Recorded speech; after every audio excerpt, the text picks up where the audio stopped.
Hi, and welcome to this episode on Getting Started with your Kamado Joe. I'm your host, The Grateful Griller, and thanks so much for joining me. Today, I'm going to go over some basic tips on baking with your Kamado Joe, the indirect way. But before I do that, there are some essentials you need at deckside in order to get started. First, a heat-resistant pair of oven mitts to handle all the hot stuff work really well. 2, a clean and durable cutting board and/or pizza peel. It makes all your food prep a cinch and transferring food from inside to deckside really easy.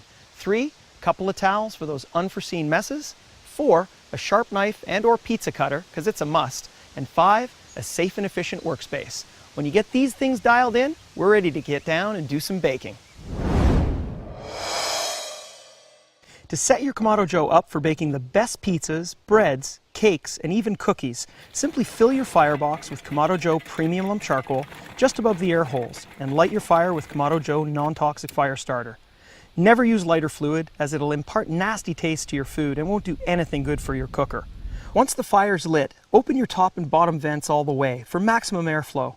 Wait 10 or 15 minutes for your cooker to heat up, and then carefully place your heat deflector metal stand in combination with your heat deflector plate and pizza stone onto the fire ring. Close your lid carefully and allow your heat deflector, plate, and pizza stone to heat up for an additional 10 to 15 minutes. 425 to 550 degrees are the most common baking temperatures, and you'll soon realize how versatile your Kamado Joe really is. There's nothing quite like pizza baked over natural lump charcoal the Kamado Joe way. I'm going to lift my lid, season my stone with some cornmeal, and we're going to get that delicious looking pizza on there.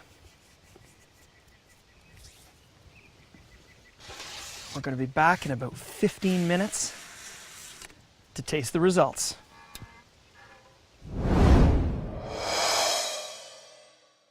To care and maintain for your pizza stone and heat deflector, simply store in a safe, dry area, scrape clean after each use, and never season with oils or water. Wipe clean with a cloth and let them naturally darken and age with time.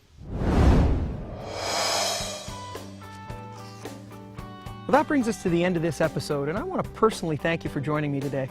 We want to make sure you get the most out of your Kamado Joe, so please do check out our other videos. If there's a topic of interest or a particular question you have, just go to www.kamadojoe.com, where you're guaranteed to find a friendly, engaging, customer service-oriented, not to mention passionate griller at Kamado Joe headquarters. On behalf of Kamado Joe, I'm the Grateful Griller, reminding you to feed that fire and the desire to take your grilling games higher. Now that's what I call igniting your passion for grilling.